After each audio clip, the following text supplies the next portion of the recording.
Welcome back to the WODprep podcast. I'm your host, CJ Palma, with the best host in the space, Claire Bays. Good morning. Good morning. Your audio sounds just slightly echoey. I'm wondering if it is actually I'm not It's sure. not. It's not on the thing for sure. Not. Okay. It's not.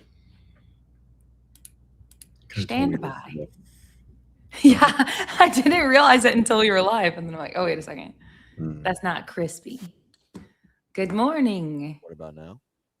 Now, Yeah, just turn it up a little bit. Yeah, better. There we go. Yep. I think Okay. you turn it up just a little more. Okay. Better. Much In my better. headphones. I slept like 6 hours last night. It was good. Solid night for me. For you, that's a high point. Yeah. Especially on Thursdays. I just committed to I was like, you know what? I'm going to bed at midnight. And I did. So just Okay. means it's like, it sounds good until I wake up, and then the workday just shifts. And then it's like, Yeah. oh, I gotta, so anywho, it's all right. No, it does sound good until children are up and things like that. And it, like, I mean, And like, then I'm as like, much oh, as it's like you can go in with good intent, you have an infant and a 3-year-old. So Yeah. all the good and like it is, I'm very grateful that you are, because we already know I stress about your sleep. my So sleep. yeah, I'm grateful that you are taking some action in a positive direction and at least controlling the variables you can control. I got like 90 minutes of nap yesterday too, twice. Wow, you were a 'Cause tired boy. Yeah, well, I think I had like 3 nights under 5, like in a row, Yeah. and I was like, I just couldn't get anything done. I was like, I sat down on my computer and I was like, nope, this isn't gonna work. And so I just lay down and I snapped during nap time, which was nice. And then at some point, I think I put soccer on and been enjoying it a little bit. So I was able to just like close my eyes for a minute. And then Yeah. it was like 4, and I was like, all right, I got to do something today. I'm a piece of shit. But I couldn't Great way work. to speak to yourself. I couldn't work. And that's not a real thing. And so I was What like, do oh, you no, mean go on. that's not a real thing? No. Who's nice to themselves?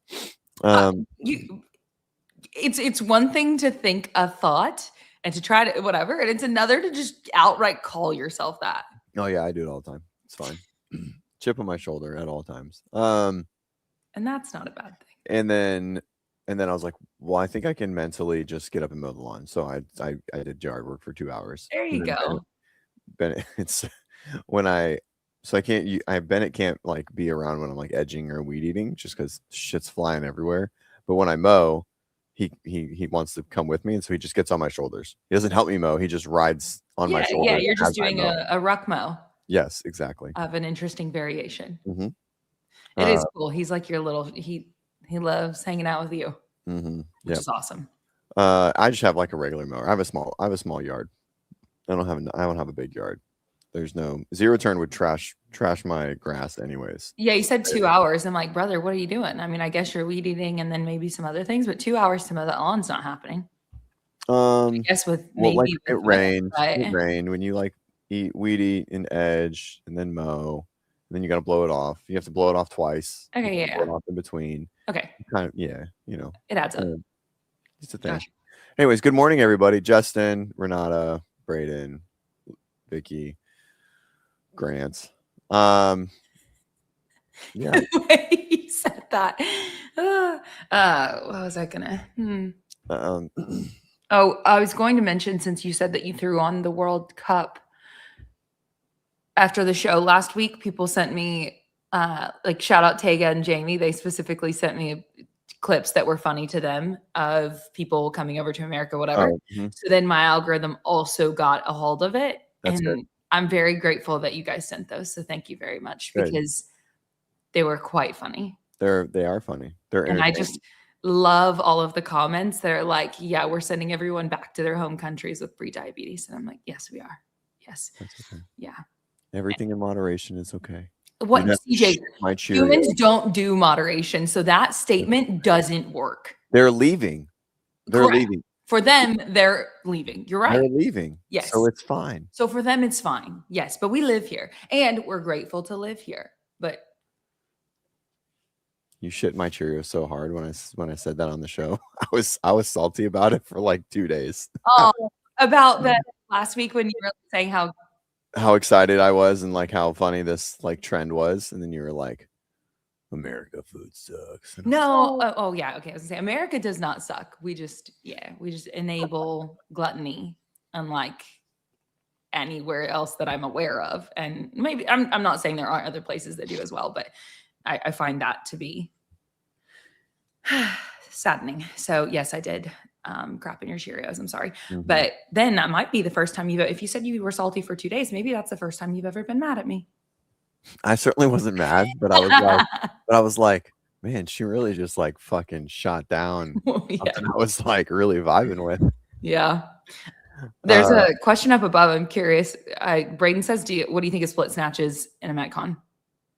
Do you think they're cool? No, they're fucking gay. All right, split snatches are a terrible pattern.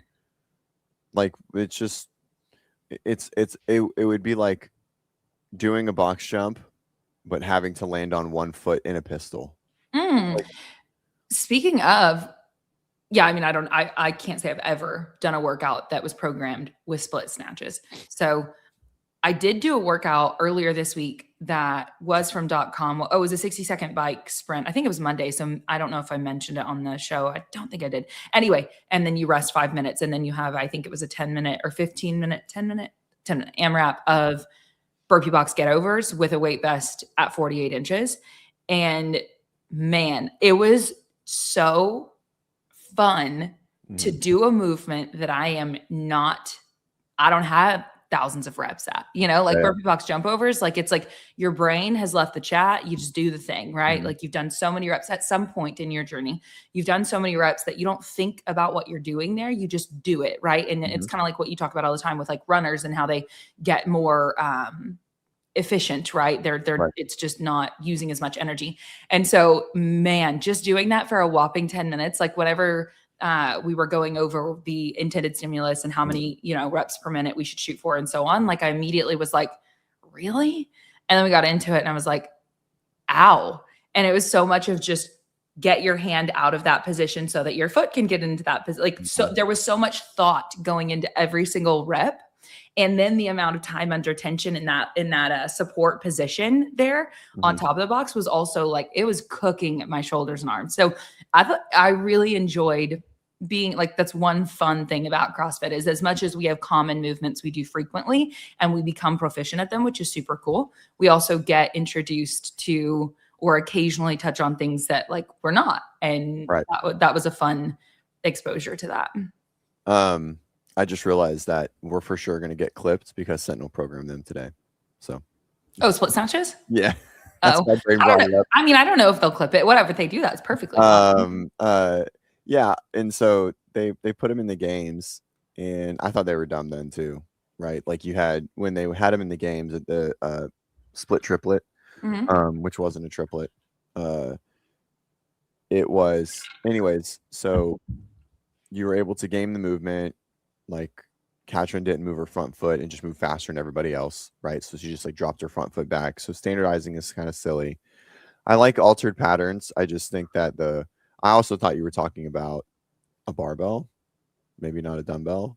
Oh, are they talking about dumbbell? I don't know. Anyways, barbell is for sure wild, right? That's like Braden, which one? Which one is it? Did they program barbell or dumbbell? And now I want to know the whole workout. Yeah, now I need to know the workout. Anywho, so I don't like it. I think adding complexity to a movement. Oh, it's with the barbell. So the problem is with the barbell, then you're definitely like everyone that does a split snatch with a barbell, making hip contact is almost impossible. And so I don't know. I don't think either of them are. Dumbbell's definitely superior to the barbell, but this just goes back to like the nuance and the art of programming. And then I think it's also great to mention that even for a programmer, you can certainly, there's no way you can attest to this, that like humans change their minds. It's just something that we do, right? And so today, that is how you feel about that and what you would program, right? But like 5 years ago, maybe you felt different, or 5 years from now, perhaps you feel different, or maybe you do, so like, it's just the programming is the art of it, right? And so in your canvas today, it doesn't have a place, but does that mean it will never have a place? Who knows, right? I don't know. I'm not interested in speaking in absolutes like that. I think what's his face? The announcer. I don't know where you're going, or I would help. Adrian Conway posted this video the other day, and I can't get to it. But anyways, his like the opening Do you clip. want me to try? Sure. It's the opening. Is it even clip. worth it? Yeah, because it kind of rolls into this, and it's about programming and intent and stimulus and things. And he goes, you know, he was like mocking a class person, like talking to the coach, and then his response was to like, "Hey, what's the stimulus? Why are we doing this? What's the goal? Blah blah." And his response was, "Your mom." And I was like, such a great. Oh, by the way, your mom is still a fantastic comeback, and at all times. But it was, you know, like, why can't we just do things to just work really hard and write a really hard workout? And it's definitely something that me and Tristan have talked about, or just like writing hard CrossFit workouts that maybe don't have the craziest like refinement and perfect stimulus and things like that. And so it's something that I really like, and it's what I'm, you know, as like it sort of leans into the off season now. I try to do that a little bit more. He's just like standing in like a yard, by the way. Oh, okay. I was looking for one of his quotes on, No, you know, he does those. It's a video. And you said he's standing in the yard? Yeah, it's what I think. He's just like standing outside. Like there's like a tree in the background, maybe. And anyways, and so that sort of leans me into the like the split snatch thing. Found it. Okay, hold on. And so yeah, CrossFit. This is the gist. And so I think there's just some beauty in just like not over strategizing a workout and just like putting your face through a wall. I call it just like going Kool-Aid man, you know? And so I think for some people it's probably a really good thing just to do that, but you know, I don't know. I go back and forth on there we go. Some trees. Perfect. And stand by so I can see both. Okay. Cool. That looks okay? Yeah. All right, I'm gonna click play. Unmute it. Hang on. It's probably gonna be really loud. We'll see. What happened? There we go. Just click play. It's fine. What's the stimulus of this workout, and what are the intentions? What's the outcome going to be of us doing this training? Your mom's the stimulus of this workout. I'm totally kidding. And no, it's all right. But you ever remember? What are you saying? I said you can say your mom. Oh, okay. Audio's okay. Mm-hmm. Okay. Remember when you just used to write up workouts just for the sake of doing workouts? And like you would just put together these combinations that you just knew were going to be devastating, that you knew they were just going to test your will and test the fortitude of the humans that dared to give the workout a go. Did any of you guys miss this? Instead of like being in the bag of nerdism that exists where people are just like, hey, so what are we going to do here? And what's the calculation? And what is the intended? I love all that stuff. All that stuff is really important in running a good group class. Don't get me wrong. Don't curse me, all you L4 coaches out there and everybody out there breaking down timelines and all that. We do all those things. I'm about to be a level 4 coach this year. I haven't even officially started the process, but I guarantee I'm going to be. Can't wait. But, man, it was a good time when we could nerd out less and just put some stuff on some paper and do it and throw down. Comment below if you miss those days, because yeah. And so that kind of brings me to the split snatch thing, and it's for sure that same bit. Now looking at the AMRAP, Braden said it's an AMRAP 12, 30 double unders, 2 burpees over the bar, 2 hang split snatch, and increased by 2 every round. I think the double unders stayed the same.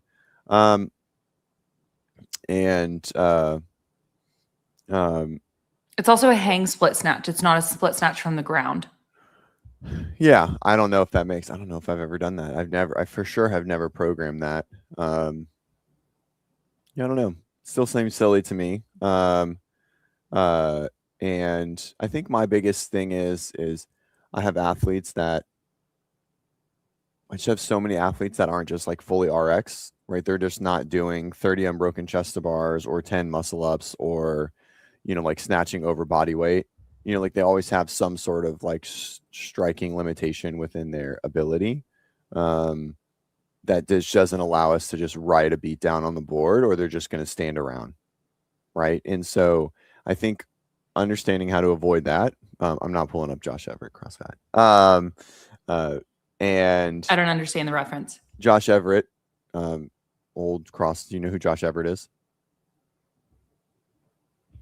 Not sure. Okay. So Josh Everett's an old CrossFitter, and he hang splits, and he split snatches, and he always has, like, for forever. Yeah.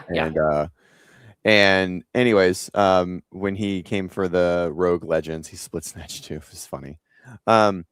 So yeah, it's for sure probably my weakest thing as a programmer is just writing random CrossFit, like just writing hard workouts. Like if you took away the athlete at hand, you were just like, hey, write 10 hard workouts, not relative to the person, I would do a lot better. But once I see the athlete and I know their profile, yeah, you're so focused on that. It just gets really narrow, right? Yep. So which is one reason why I've started doing like depending on the day that they kind of have their just like random day, it's like fuck it Friday or send it Saturday, just depending on whatever it is. And so for each person, it's like something I'm trying to do more of now. Like even when they're in a really like specific cycle, like I try to just give them, you know, just an open style or whatever it is, you know, just like a hard workout. And that so looks when I fun write on paper, like that's a fun one to do. When I write a good one, when I feel comfortable with it, I'll take that same one and just make sure that it's at least somewhat appropriate for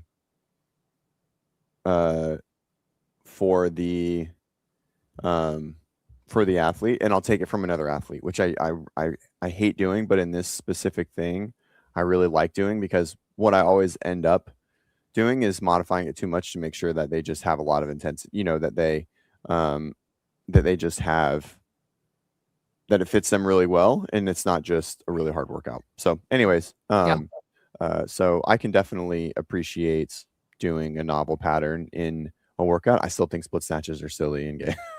Overall, I think they're dumb. But you know, I can appreciate a novel pattern going into a workout, especially with that mindset that you know Adrian just put there, and something that I'm trying to like pull back into my my programming in general.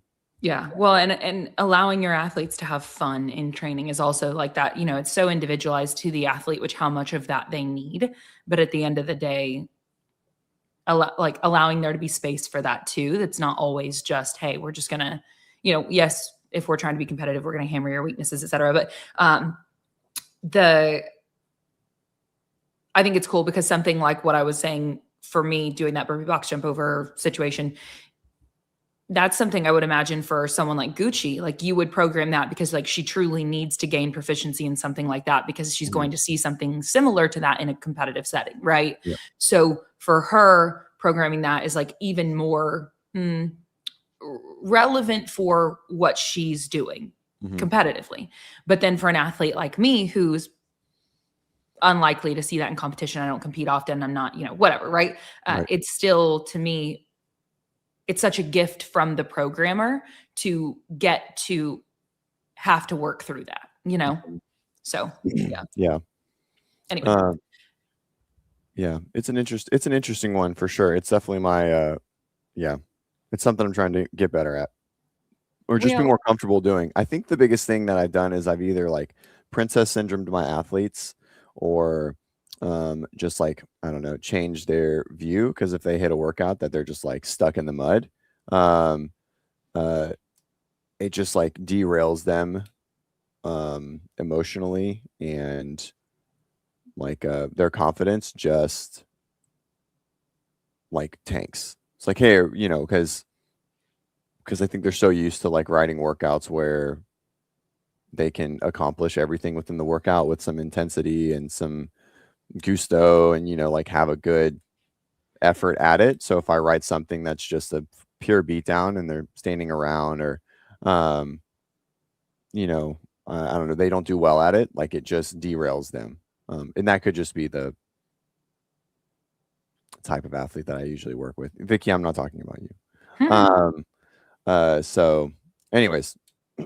Well, then it just comes down to too, like frequency of exposure, right? And so like if you're constantly programming things that leave athletes feeling like failures, like that's not ideal, right? But like to occasionally like, or I don't even know that I would say occasionally, but regularly throw something at them that, yeah, they're not proficient with. Like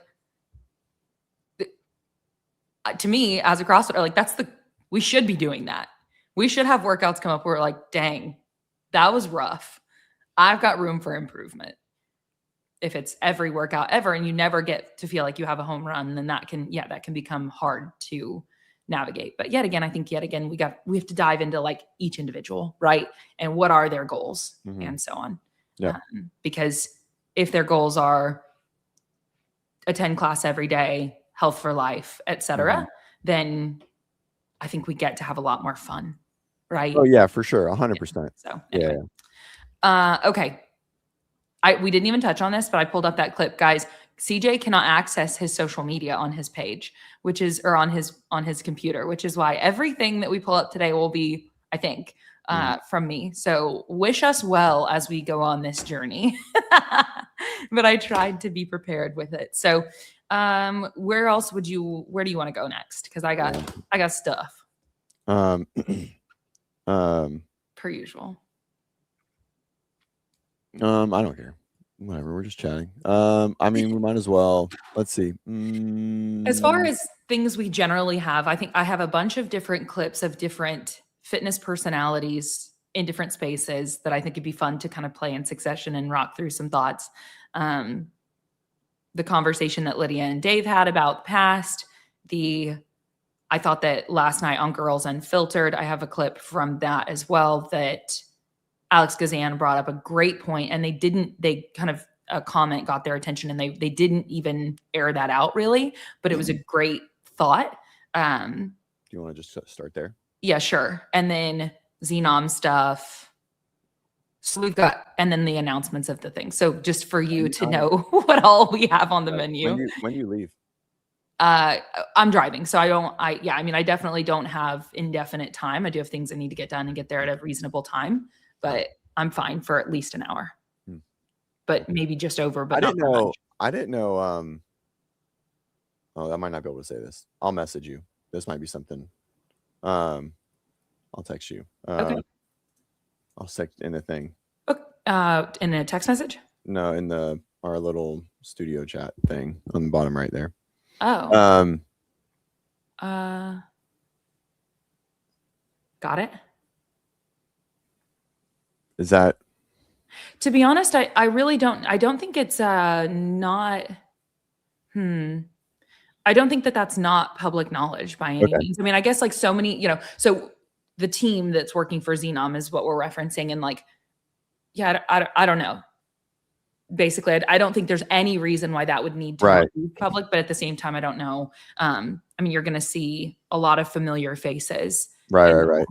Yeah. Sure. Anyways, so the guy that runs Beach Brawl, who's bought Beach Brawl a few years ago, and has done an amazing job at continuing to grow it. It was a successful competition, and he's just made it even more succul and he and his wife are amazing. Yeah, extremely profitable, and like he's just a great human. And he's with Xenom, which I found out yesterday that he's there. Also, fun fact: one of our gym members works for Xenom too, who's was a CrossFit HQ employee for 10 years. Oh wow! And what is their role? Competition like flow. Like he basically created the floor for every competition since like 2014 or something, 15. Was like one of Dave's right hand mans, and then they let him go. They're pretty upset about it. Anyways, his name's Chris. Great dude. He's been a gym member. Him and his wife have come to a 5 a.m. Mako for like since Mako open, like day one. Yeah. Anyways, he's with Xenom too as a contractor. For the Very cool. Yep. Yeah, as I meant, you're going to see a lot of familiar faces involved for sure. Mm-hmm. And that's really exciting because I mean, it's a CrossFit licensed event. It is a CrossFit competition.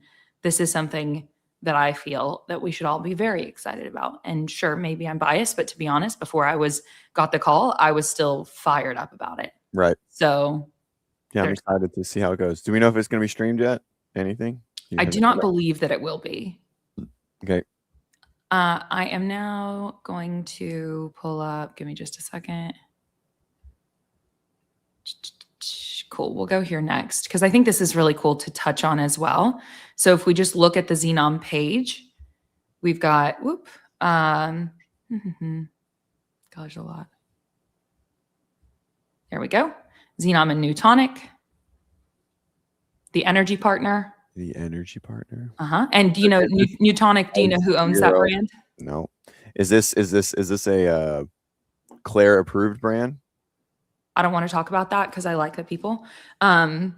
So now that you have said it, okay, I don't like sucralose, and from what I've seen on the can, it looks like there's sucralose in it. So I'm extremely sensitive to that ingredient. Yeah, interestingly enough, like after you pointed it out to me, they're really like from an energy drink perspective. It's in everything. If it's not coffee, if it's not pure like green tea, caffeine based, which then it's just not going to have a lot of flavor, or coffee based, like it's going to have sucralose in it. Like it's just impossible to go away from. Even the ones that I've found that are like good everywhere else. Yep. Like everything about it. So like Blooms, which is ultimately just Splenda, guys. But yeah. So like Blooms are really good, like across like all the way down, but they have sucralose in it. So, and you're talking about the Bloom energy drinks, yes. However, the Bloom pops, the probiotic sodas, those are even better. They do not have that ingredient. They don't have any of those in there. They are sweetened with stevia, and then I think that there's a little bit of maybe organic cane sugar or something like that. But either way, it's I love the Bloom pops, and then I don't personally. So either way, Newtonic, and they also just launched, they have a bunch of different, like they started with this focus drink, and then now they have the pouches, and they don't have nicotine in them, but they have a little bit of caffeine and a handful of other, I don't know, nootropics, things like that. I'm assuming. Cognizin? That sounds like a made up word. Yeah. And that's like I think that's their like patented term for what. Yeah. That's what I thought. So, there was like an asterisk. I'm on the website. There's like an asterisk next to it. And I was like, that's not a real thing. No, that's theirs. It's their blend. Yeah. But it's, so Chris Williams from Modern Wisdom. And then, he's like an Australian guy. Somebody will know. He's been in the fitness industry for quite a long time. He creates content. He's real funny and creates great content. But anyway, they've partnered up for this. And so anyway, Newtonic is, I don't know, a year or two old, I think, as a company. But anyway, and yet again, I'm not trying to throw a ton of shit. I really like them. I think some of the other ingredient or some of the other things don't have that in it, but that, at least from what I saw on the can recently, it looked like that ingredient is in there. And for me personally, that is just an ingredient that doesn't, it doesn't work for me. So I'm very sensitive to it. I get a lot of brain fog. I get a lot of fatigue. I think I figured it out. I think I figured out CrossFit just now. Who it is? Yeah. No way. It's an AI machine. That's insane. It's just an AI machine that is like learning, because there's no way he actually knows all the things. So he's able to just access the internet, and he just has such a fast response time. Because like, how the fuck would you know what cognizant is? Like, you have no idea. Like, you Googled that, but at the rate that you Googled that is, like you just Googled that and then everything that came up, but you're able to do it because you're. I don't know. I mean, I had already looked it up, but yeah. You're an AI bot. Yeah, prior to being on here, not in the half a second that I asked, and we were able to say who the founder of it was. So, anyways, that's a great take. And it's funny because imagine if CrossFit's a real human, then like that's a solid ego stroke. So anyways, all right. Sorry to derail. Then up next, let me get back over here. Gatorade is the official hydration partner. Let's keep going. Momentous, that is a brand for Clara approval. Huge fan of Momentous. So anyway, but nonetheless, like these are unique brands and big brands. Like, when's the last time we saw Gatorade involved with the CrossFit event? I just don't know. Maybe, I don't know. Well, no, never. Well, isn't Gatorade owned by Coke? So probably, yeah, I don't know. But so we're just looking at, okay, so Newtonic is a relatively new brand owned by some very influential characters. The fact that like that's just to me a great sign, right? And then Momentous and Gatorade, and then we certainly need some non-CrossFit brands to be sponsoring CrossFit events. Like there's no question about I don't know how much further I need to go to find it. I'm not seeing it. But so then also all of the volunteers, Reeboks. So here comes Reebok, and they're outfitting the footwear for all of the volunteers. Where is that post? I know I'm going fast. Oh, there we go. Boom. Yeah. So I just thought this was really cool to draw attention to as they've continued to roll out these announcements that like, this is pretty interesting. The brands that are getting involved. Hiller. What? Nothing. There's so yeah, I mean I'm all for it. I'm excited. I can't wait to debrief on Monday. CrossFit. I see your comment and we're not doing it. You know. Okay, AI, you know what I think, okay? I'm extremely picky. Let's see. Please don't be mean to me anymore. Talking about Grant. Yeah, I don't think you rebutted my last one. And you know what? That's good. Let's let it die there, dude. Jason Watkins says, yes, I've been saying this for years. Marlboro sponsorship would be hype. maybe not cigarettes. I mean, you know, whatever. It's cool. Yeah, I mean, we need non-CrossFit grown. Like obviously CrossFit grown brands are amazing, right? They absolutely. And you know, but they don't have the budget. Yeah, they don't have the budget, right? It doesn't help them enough, you know. I mean, and realistically, when an event comes in, when a brand comes in and partners, what do they want? Content. Yeah. So that's a good sign. So was it LSKD? Someone made a marble themed shirt, like a white oversized tee. Okay. That said something on it. I think it was LSKD, and it was like one of my favorite shirts I've ever seen. And I was like, I want this shirt, but I can never get one. Carlos had one, or had a couple, and like never. I ended up never getting one. But anyways, it was just a sick play on an old Marlboro, like that red top, like broken triangle. Anyway. Yeah. It might have been Rad. Was it Rad? Yeah, that seems more up their alley, but I don't actually know. But that's cool. I don't even remember what it said. Rad Marlboro t-shirt. I don't know. Oh, that's not going to pull up because it's going to be rad, as in like cool. Anywho, all right. Anyways, so then let's see. Going continuation on this topic. Which the branding topic? Nope. Xenom. Oh, okay. Yeah. Oh. Let's see. I wonder how yoked he is still. Oh, I can't wait. I mean, I haven't seen him in a couple of years, and it would have just been at events for a brand years ago. That would have been the last time I saw him in person, but he's Ann Bailey. Of course he's yoked. Yeah, for sure. Like that'd have to be the craziest turn of events for him to not be. For sure. He's for sure yoked. I'm really surprised why he hasn't made a Masters push. I mean, I know he's old enough. Yeah. Well, it's to compete a little over the past. So it says like, why did he decide to step in? And they have a more complete article about it. But let's see, bit over the past, he's had the itch to compete over the past 2 years. But with the kids, it's tough to commit to a whole CrossFit Games season.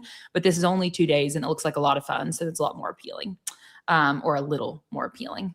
So anyway, that's cool. That is cool. Mm-hmm. Yep. Yeah, it's going to be a lot of fun. We've got a lot of big names competing in it. And then as much as like that's exciting, and it is, I'm over the moon excited about the fact that there is the compete division, which is comparable to what you would see, scaled or something at other events. Intermediate depends on compete is the competition. Compete is the scaled version. Compete is the least high skill, least load. There you go. Yes. Yep. Well, because I don't know, every competition, I say all the time at competitions, I'm like calling the intermediate division, and I'm like, yeah, so this is what RX used to be.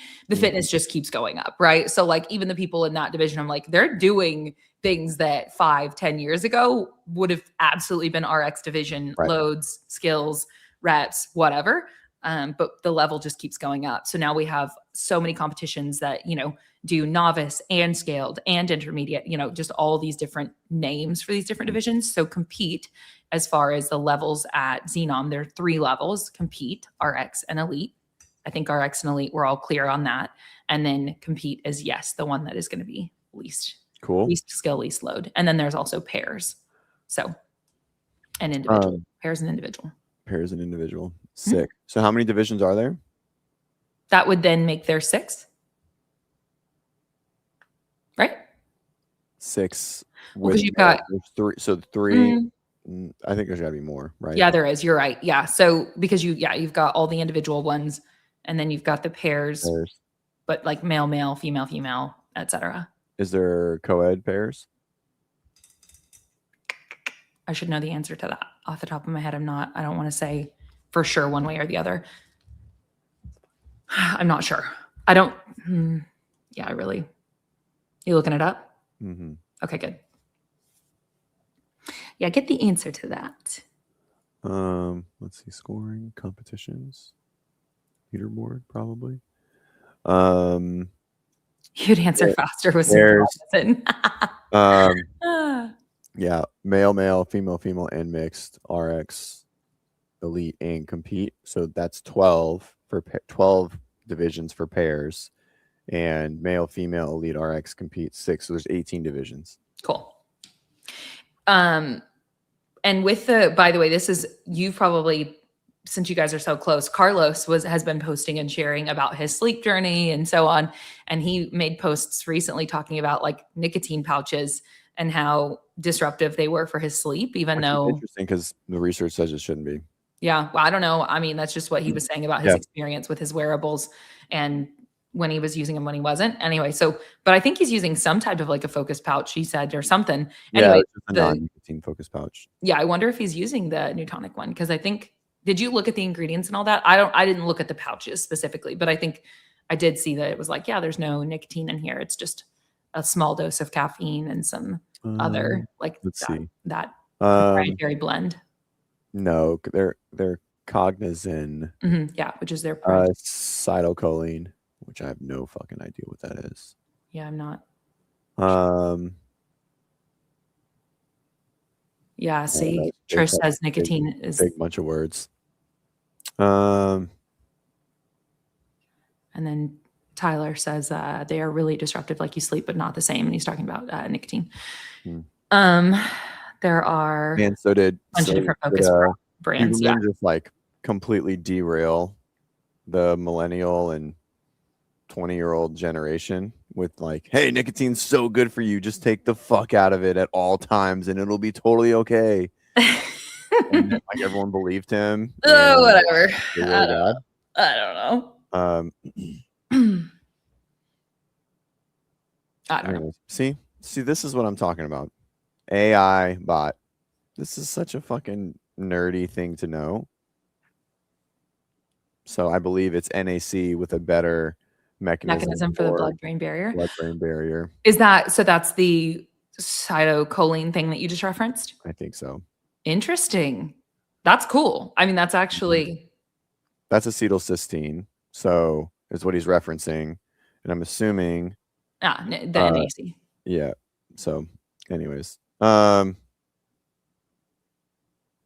draws the line. Okay, so hang on. CrossFit says draws the line at sucralose, but nicotine, I don't know. That's because I don't have personal experience with nicotine and I haven't done such thorough research. I have a lot of personal experience with the other ingredient and have done a lot of research based on that. So I am not speaking to something I just haven't looked into deeply enough.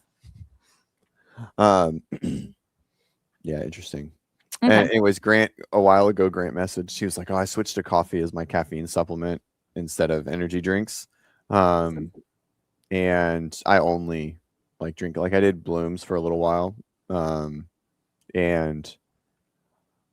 they were okay, but they would definitely keep me wired. But yeah, we did energy drinks when it was Bang, like right when Bang came out in like 16, 17 or something like that. Mm-hmm. And then I don't know. I just made this switch in like 2018. I was like, I'm only going to drink coffee, do pre-workouts or anything like that. And yeah, I don't know. I can't do all the other stuff. I don't know. Makes me extra jittery. Super creatine. That's right. I really enjoyed energy drinks for a long time because the flavors and so on, freaking was awesome. And then eventually and I'm grateful for it. Like I had to, because of the chronic illness stuff, I had to get really serious about the ingredients in my food. And I have a lot of gratitude for that. But that dramatically paying that close of attention to those things dramatically impacted my symptoms in a positive way. So yeah, definitely. Yeah. Okay. Ready? I'm ready. Okay. Remember the years that they had done Murph as one of the events? Like, I just feel like in the years that I've done it, or I guess same with both of you guys, like, we've never had like I guess the Capitol was kind of like that, where it's like a super, super grueling like hour. Yeah. But Murph, like if you're not prepared for that, that really like that can mess you up. In the past, I feel like same with the marathon row, it's like these crazy workouts. Like, was it harder then, or were they just different style workouts? Because I feel like last year, I mean, our workouts were much different than past years, but like you're killing yourself pretty much from start to finish, I feel like. Yeah, I also feel like too, though, like they were all in the same boat where they probably weren't expecting it, like the year they did Murph, or the marathon row. Whereas I feel like now everything's kind of on the table. But like, do you decide to train that way and hope your body just like survives before the games, or do you just like hope you've done enough and then get through the games? That's like what I struggle with. It's like, do I want to do more and then risk going into the games feeling like already behind, like not injured, but like worried about getting hurt? I don't know. It's such a hard like line. Yeah. Someone else. My favorite. This is like my favorite topic to talk about the games. And so I'm not as much about the section before, but Gazan's part right there. How do we prepare for 20 events? How do I sufficiently prepare to be able to tolerate the volume and the intensity, but do it in a manner that doesn't make me wrecked going in? What an interesting thing to navigate. And I suppose they navigate it every year, but well, I think there's different camps. So before we talk about the boring point of this topic, which is how do we prepare? Different camps do different things. It's 100%.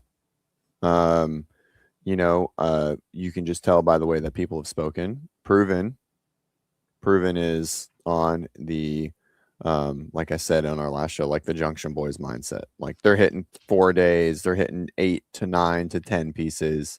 They've talked about it. Right? So, they're in like a legit training camp.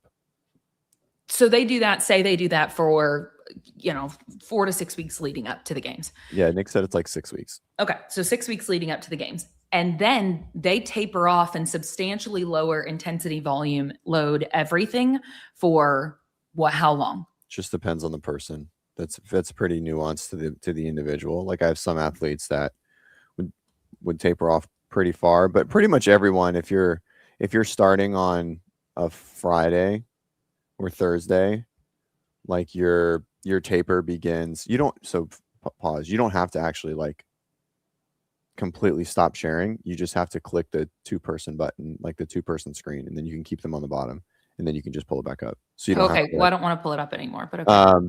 Which you're going to switch screens at some point, and so then it's there. Then you just hit the screen share. I had a hard. Okay, yeah. Anyways. I don't know. So the way that I do it usually is a week, like a full 7 days. So maybe 10, depending on how big their volume is. About 10 days out, their volume, or 14 days out, maybe even like intensity is peaked, but the volume is starting to drop at that point. So we'll just use Gucci because I think that example is more prevalent to this. With Masters, it's, the volume isn't that high. So with Gucci and the team, they're going to fly in like the Monday prior, but they're going to be running volume through that weekend prior training. And so they're going to fly in on like the 13th. That's a Monday. And And so that Saturday, Sunday coming in will still be pretty intense and a decent amount of volume. Maybe not as much as they're doing right now, so maybe a little bit. The 13th they'll come in, and then everything for that week leading up, because they start on, they're going to start on Thursday, so they'll have a little bit of jet lag and adjustments to go through, but their volume will still be decent. But they'll be doing a lot of just touches on things, and then we'll really make sure that it drops for that weekend. That weekend will be shorter. Volume and drop intensity will still be there. And then that Monday, Tuesday, Wednesday will basically just be priming the entire time. So everyone's a little bit different. Some people don't like to. And when you say priming, you mean priming is like low intensity, stay moving. No. Low load. It's moderate to low load. It's priming like what we expect to see. So obviously we'll have some idea of what they're working with, right? Like what the movements are going to be. And so priming is just like touching those things specifically. Touching those things that we're going to see at 80%, right? So doing very small portions of workouts, working on communication as far as a team and things like that. But even for Gucci does very well when she's fully recovered. And she doesn't do well when she's fatigued. Like she just doesn't, like there's a huge drop off. Like when she is fresh, she's a monster, right? But when she's tired, I'm just like, wow, I didn't know that this workout could go that bad. But it just is what it is. Like she just is not a huge volume tolerant athlete, and so it's a it's different for everyone. So to answer your question, coming back to proven, it's probably a 2-week drift moving down, just kind of starting to lower the volume, intensity stays high, and then that week out is probably lowering the intensity and actually fully recovering and things like that. Now, with that said, I would bet someone like Ricky, who seems to be extremely volume tolerant, is probably doing intensity but lower volume Monday before a Wednesday start. Right? Like, so it just, everyone's a little bit different. So I've heard Max talk about training Noah and Travis for all those years. Noah has like a 2 to 3 week deload. Travis is running games workouts like 48 hours prior to doing the games. And so I think everyone's a little bit different. But you have to know, you would think so. CrossFit says Ricky is likely intensity, lower skill, lower risk. Based on how often he gets hurt, I would say that it probably isn't. I bet he never uses past history to influence what he's about to do. Personally, I just don't think that's in his brain. But maybe I'm totally wrong. Anyways, I remember this is like a fun story. The last year that Rogue Invitational was in Round Rock, Austin area, I think I had moved here, and so after that competition, he wound up staying, and then he and his now wife like went around and I think that they toured the US or toured this area or whatever, had a little vacation here, whatever. Anyway, so I don't remember what day it was, but like pretty immediately following the Rogue Invitational, he came over to On It to train. And of course it's like right after the event. So it's not, intended to be anything crazy. And it was just so funny because it was a group of guys over there and myself that wound up training all together. And the guys were mind blown whenever we finished the workout. And he's like, yeah, I mean, usually I would just do this like 5 times in a day, some variation of this 5 times in a a day. Right. And they're all gassed off of one, right. and rightfully so. Like most people, that's a sufficient training day. Yep. And it was just so funny because it was just, you could kind of, and these guys were not CrossFitters. You could just see their brains. They were in functional something in some way, but see their brains like melt onto the floor when he's like, yeah, do this like this many hours a day. It was so great. That's like Israel being on whatever that other podcast was, maybe 6 I've got it pulled up if you want to. Oh, there you go. Yeah. Well, that's his like the post that he made about CrossFitters being the best athletes, right? Or do you have him on the podcast? Like yeah. He actually says that. Yeah, I have it. Okay. Do you want to play that clip? Sure. Okay. Stand by. All right. This might be a good section to just like rock through a good handful of those clips that I have because there's a few. And it kind of builds on itself as far as the point I'm attempting to make. Meat and potatoes are that normal distribution of stuff they do. And that's like, Scott, that's the most painful part of all of exercise. Going to be like the best overall athlete? It's the easiest question in the world to answer. A CrossFitter. Wow. You guys, legless rope climbs are really tough. And if you happen to be female, which means your upper body strength typically isn't as great as your lower body strength, this is just plain old insano. CrossFit tests such a broad category of capabilities. You really have to be unbelievable at everything, because that's exactly what they're training for, is to be as good as possible at the broadest range of activities, typically in that 2 to 5 minutes of continuous activity range, being kind of. Which, of course, we didn't get that part right. But historically, when we talk about it, there's always one or two things that aren't, whenever that long form podcast, you remember there were a couple of misconceptions or whatever. But like, hey, generally, we're doing great. The meat and potatoes are that normal distribution of stuff they do. And that's like, Scott, that's the most painful part of all of exercise. Is the podcast that CrossFit Wrestling, he was on, I don't know what podcast it is. It's just like some younger guys that are in the bodybuilding or maybe powerlifting world. We put it on the show anyways. And he was talking about having, I think it was Rich, and this is a while ago, doing some tens, or I don't know, like a squat session that he was trying to break Rich at.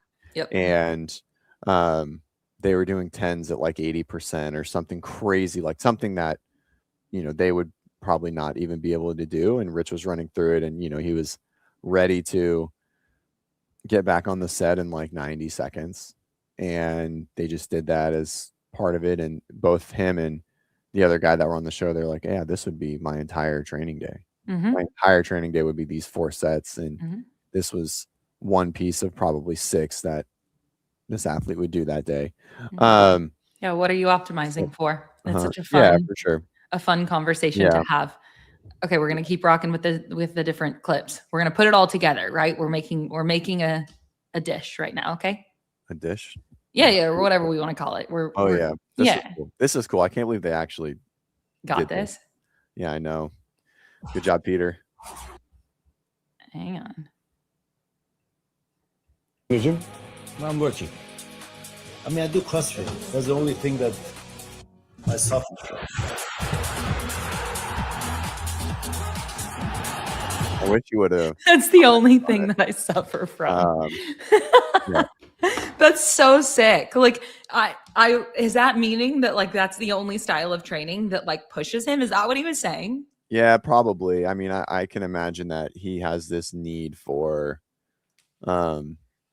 like this, I don't know, skeletons in the closet sort of need to scratch that it. You know what I mean? Like it's like it's the only way that he gets his dopamine for training.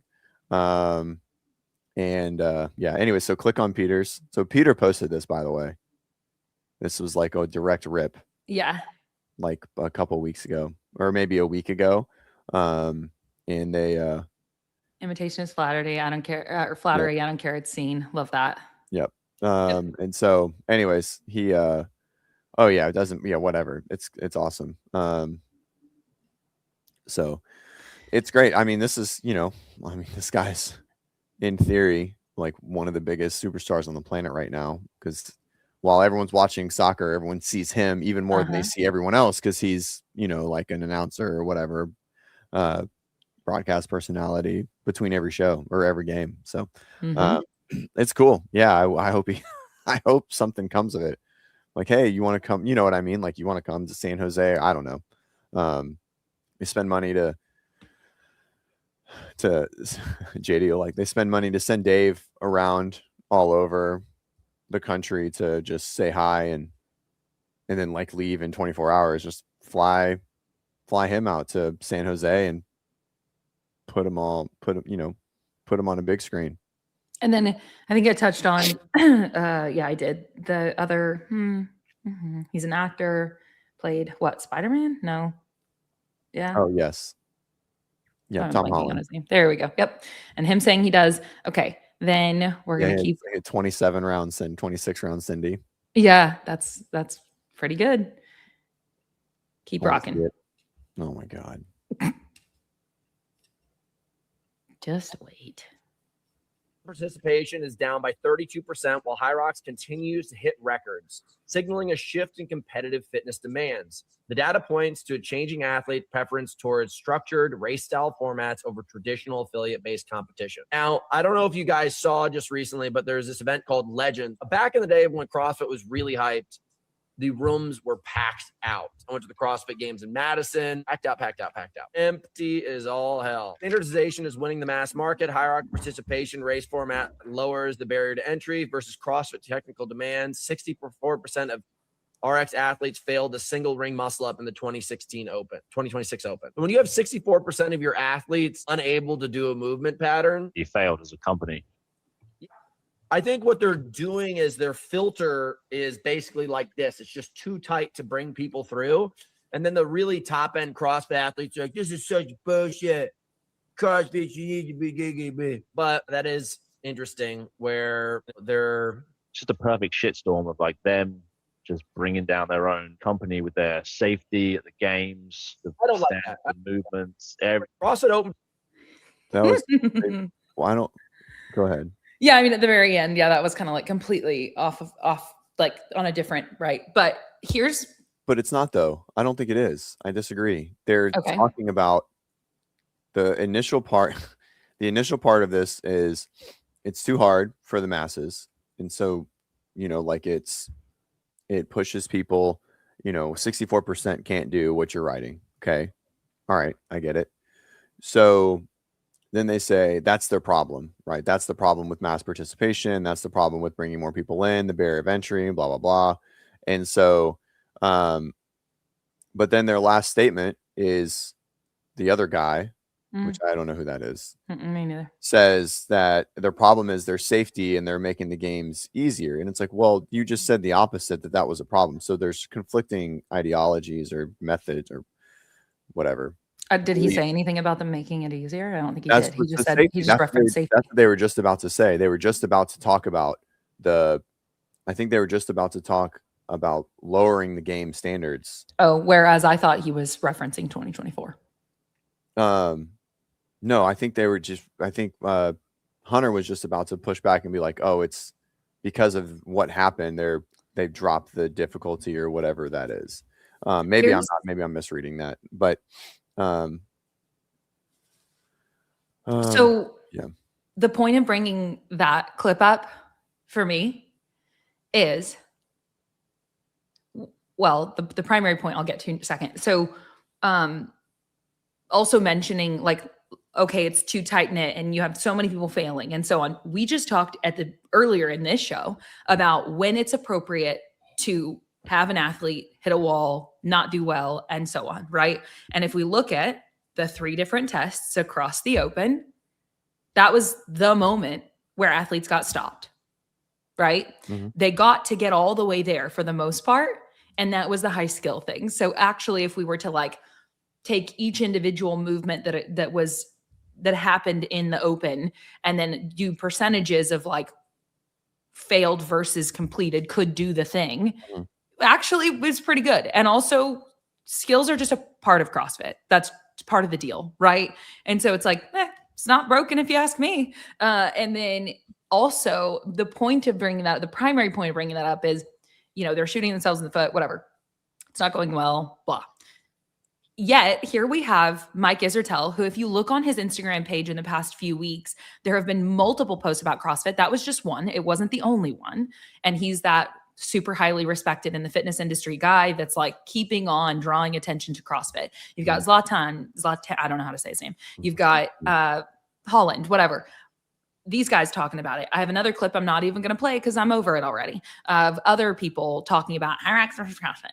Anyway, and it's just like, this is interesting because it sure is getting a lot of attention for something that's like, failing. Yeah, I mean, as someone who was pretty, I don't know, anti-Hyrox probably isn't the thing, but I just didn't care for it until I started coaching someone who's really good in it and really digging into it. Mm-hmm. I think it's great. I don't think there's anything wrong. I think a lot of people will transition, and I think Grant made a post or a YouTube video yesterday of like the problem with Hyrox is, you know, it's not the fittest person. And Alyssa, the girl who just won the world championships, is a great example. The best of runner. that. Yeah. So, you know, it's like someone who literally has never, verbatim from her, has never strength trained prior to prepping for Hyrox 6 months ago. And I don't know that she's never strength trained. She's never trained those specific implements. I have a hard time believing she's never strength trained. I'm not buying that.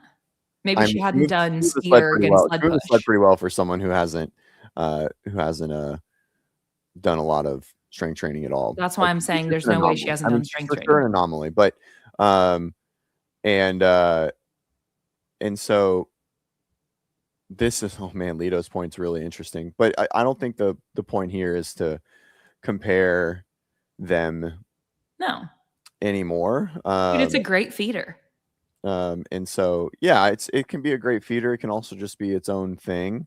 I think people who do Hyrox will dabble in CrossFit being into the gym. I think a lot of CrossFitters will shift over to Hyrox as like portions of their season. But I think the biggest thing, and this is where, you know, like this is the goal of Xenom, right? To say Xenom wasn't influenced by Hyrox is crazy. It's extremely influenced by it, of standardizing, you know, like a repeatable race, right, or thing. And so, you know, I think there's limitations within the way that Xenom has done it, because you can't, you know, like you just can't run a 2-hour 10 event CrossFit event. Like you couldn't do it all in 2 hours. Like you just, nothing would happen. Right. That's like where Hyrox like was really excels, this like 90-minute race format thing. It's very, everyone can do it and so on. Yeah. And so, yeah, I don't know. I think it's fine. I think that Hyrox has that in from like the mass participation standpoint. I don't think CrossFit will ever have that kind of design. Maybe Xenom gets to that point.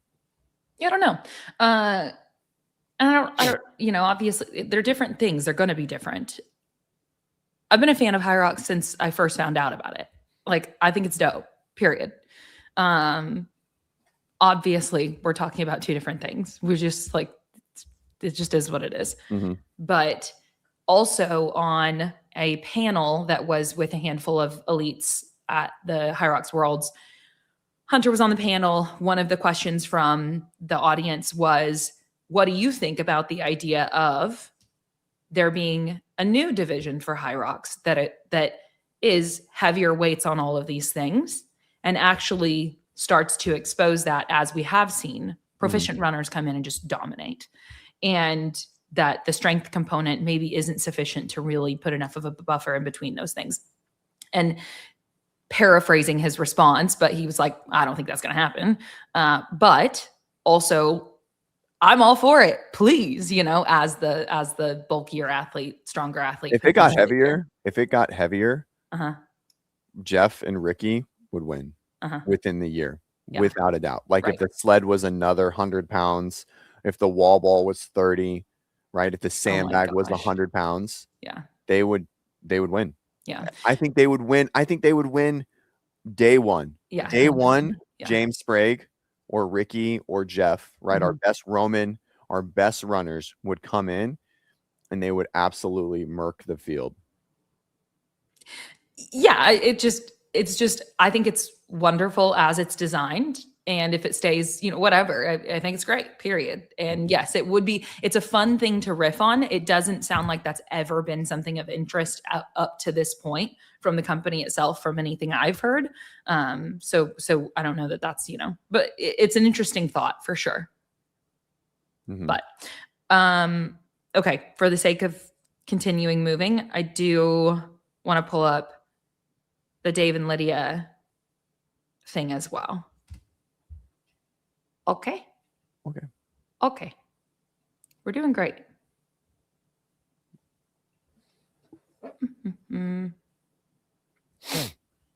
How do I pull it back on stage? Just click like that. You click the screen on the bottom there. How much does the history, past events, have to do with the programming this year? Like it's everything. Everything. So Almost like everything. Like, yeah. And here's what I mean by that. Like the history has influenced pretty much almost every test. For sure. I'll say almost every test there's some tie in, like, I'll be honest, there's identical repeats. There's going to be repeats. There's going to be similarities. There's going to be things that are influenced by other things. There's going to be things that were workouts that are not the same, but have a piece of or are inspired by. So almost everything will have a tie to the history. How much? Sick. I can't wait to see it come to life. Yeah. The fact that they announced the pigs and the snails and the bikes and the swimming and the hopper, like all these things is just like, oh, they're doing it all. Mm-hmm. Yep. All the things that you guys liked, like we got 20 events, but I'm thinking too from like how do they, that's a lot of equipment. That's a lot of equipment. Yeah. And so that's also encouraging yet again, if we look at like, okay, so there's the ability, there's the capacity to bring this to life in this way, to have all this equipment and so on. Like that's a good sign. Yeah. It's going to be awesome. I'm excited. 20 events. It's going to be sick. I can't wait. Yeah. I can't wait. It's going to be dope. Yeah. I still think that'll be like each year kind of thing. It just seems like that makes the most sense. Yes. Some 20 years, 20 events. Mm-hmm. And then have the final, like the girls, but I think the girls mentioned that last night. I think have event number 20 be the 2020 event. Atlanta. Oh, I'm so sorry. The 20th year event. I said that totally wrong. Have event 20 be the 20th year event. So something new and different. Something new. Yeah. Well, I don't know. Not Atlanta. Oh, I was like, that's not going to happen. No. Yeah. It's going to be cool. I'm excited. Swim. We'll see what they do in the pool, and we'll see how long they bike. Yeah. I think I just have this feeling that they might be like biking at the ranch. Okay. I think that'd be sick. Yeah. Yeah. Like I think that would be cool. So almost like a crit, but do we think that there will be an obstacle course?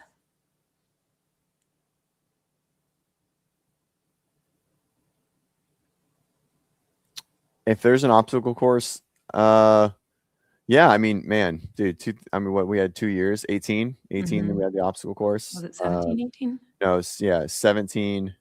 And then 18 was like the dummy, like the army one. It wasn't like just a course, like a sprint course. It was the longer one. You had to like drag the dummy and go over, but 17, there was like an actual sprint. Like you had to jump on the logs. Yeah. So, that was a fun one to watch. A lot of torn biceps that year. Oh, really? Yeah, a lot. So yeah, the street and highway to the ranch is tricky. I've been twice. I mean, I think they can just bike on the ranch. It's a pretty big property.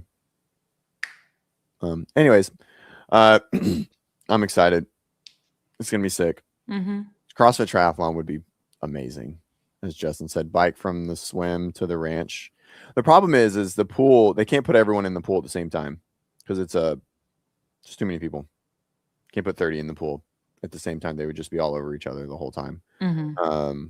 So I don't think it will be a triathlon unless it's a very staggered start, like a 10-minute stagger, which I guess in theory could happen. Different heats. Yep. Yeah, I mean, I don't know how far it is from the college to the ranch, but they would need quite a large police escort to make that happen. Yeah, hard to close down roads. I put on a couple runs, and closing down roads is really tough, super expensive. Yeah. Anyways, it's gonna be sick. I'm excited.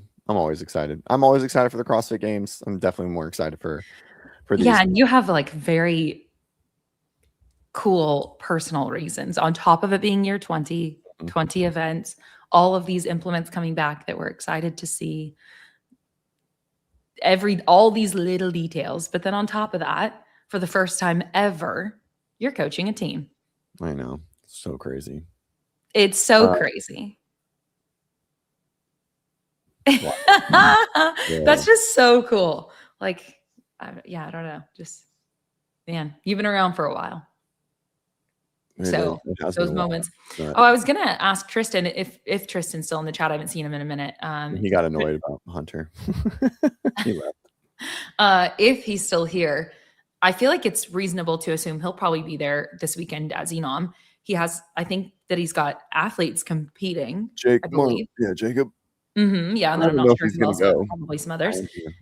So are you going to be there this weekend, Tristan? How do you feel about it? Houston to Dallas in like a few hours. I mean, it's definitely out of, I'm in Austin, so I'm not, but I would assume 5 or 6, honestly. I mean, like, it's a big state. He ain't going to Dallas. He ain't going to go watch Jacob. What are you talking about? He goes all over the place. Friends.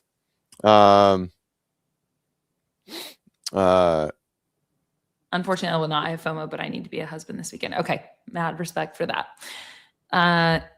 If I would have told CJ during the Open, you're going to coach a team, he would tell me I'm on a gummy bear. What does that mean? A gummy. I'm a ladies high. Oh, that's what I would guess. I thought when I first read it, I read it as he would have told me I'm a gummy bear. Wow. Okay. Gummy bear. That's like a kid's song. I think it's like I'm a gummy bear. Anyways, Sutton and Ellie play that shit in my house all the time. It's the worst. One of the worst songs ever. I know nothing about it. I will say coaching a team is tough. Just a lot of variables. But it is cool that they get to train together pretty much every session the entire way, prepping through the games, which I've learned is not super common at all. And you're not, which I think is fucking dumb. I definitely think that takes away from the goal of like affiliate cup. Yep. In general. Yep. I don't like it. You're also leading up. You are co-coaching. It's you and another coach collaborating on this. Yeah. So that's interesting as well, because it's not just you overseeing the entire thing. It's you and another coach putting it together. So that's actually got to be really cool. Like, I know you love riffing with Tristan and so on. So it's got to be it's cool to have another person that you're having to do this. Mm-hmm. It's Nick Burns with HWPO. He coaches one of the other female on the team. And so it's cool. I like it mainly. I mean, he's a good dude, but I like to just see other people's brains work. I've like bribed Tristan to just like, hey, just program while I like sit and watch and just listen. And I don't know, that stuff really, I don't know, that helps me learn better than, I don't know, not to sound, is conceited the word arrogant? I don't know.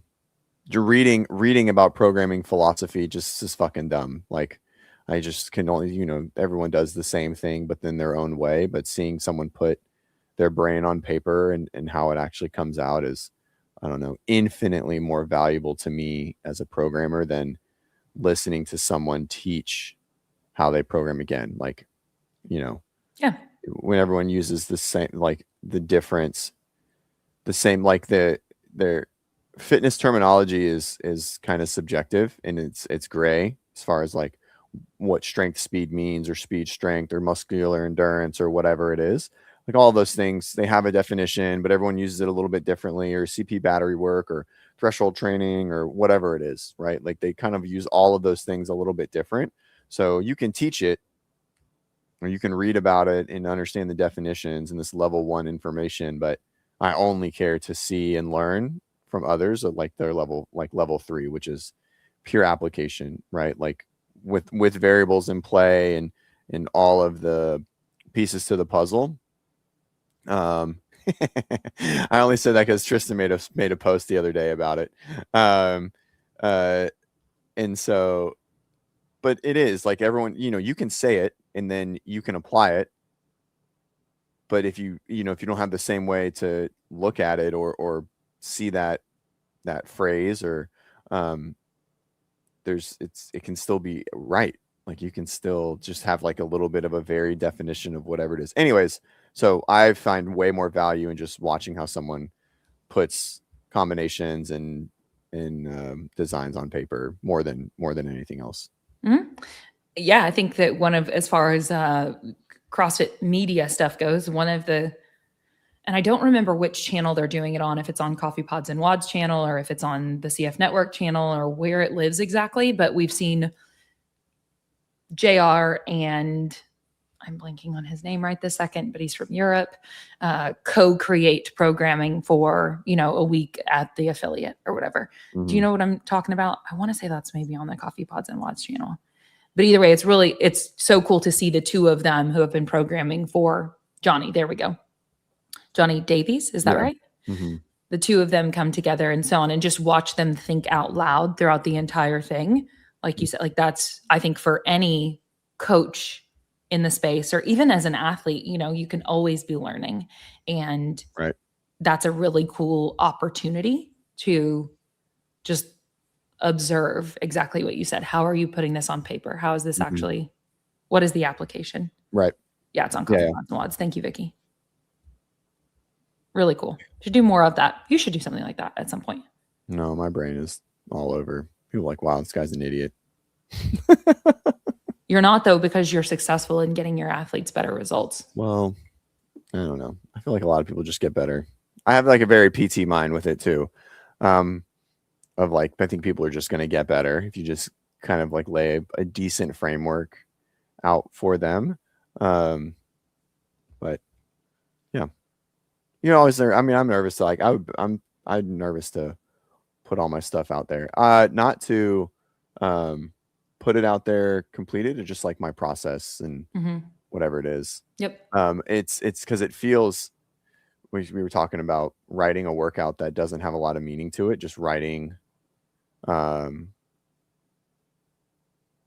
something really hard. Like I always feel that my programming ends up being kind of random, even though it's never random at all. And so when we go into that, I'm like, oh, maybe it should be more random.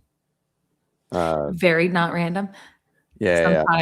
Sometimes programming flows and sometimes you stare at a screen. Yeah, for sure. I mean, that definitely, that's any creative process whatsoever. That's just the ebb and flow of it. Vicky, by the way, this is completely unrelated, but she said, how do you lift with those nails? I mean, look at Danielle Brandon. She figures it out. It's actually not challenging at all. And I just simply hook grip like this. So my thumb can come through here if it needs to around the bar. Because that would be the only thing is hook grip. If I were to simply try to take that third finger and place it over, then that's a lot of pressure and that would be not fun. But I learned that years ago. And I don't know. It's not hard. If we were to do like rock climbing or something, I'd be screwed. But for typical CrossFit stuff, they don't get in the way. Right. All right. What else? That's it. Anything? All right. That's it. And given time, I'm done. I need to go do other things. All right, I guess. Yeah, sorry. Did you have anything else that you wanted to talk about? No, I don't know. I don't think so. My my social media game is low, so I have no idea what's happening, which is probably a good thing. No, I think we covered, to my knowledge, the high points of what is happening were addressed. Cool. You're up to speed. I think so. Is that it? Yeah. All right. Just keep an eye, everybody, I feel like everybody already knows, but keep an eye on the Xenom page over the course of the weekend, because I think there's going to be a lot of really cool content being pumped out about it. And I don't know what that's going to look like, but I have faith that it's going to be amazing, worth paying attention to. Yeah. Yeah. I wish it was streamed. I wish we could see some of it. But I'll be excited to watch whatever comes out. Yeah. Cool. All right, guys. Thank you much, Claire. Safe travels. Have fun. Go crush it. Go do your thing. Chat, thanks for being here. Yeah. Have a good weekend. Nothing happening this weekend besides Xenom, so pay attention tune in, follow the page. Leaderboard locks on Monday for the leaderboard. individuals. So any like further, it's pretty stagnant. It's not doing much. Yeah. And a lot of people are getting all their workouts confirmed, whatever. But either way, technically we have until Monday. So right. And yeah. All right. Thank you guys much. And we'll see you on Monday. Peace.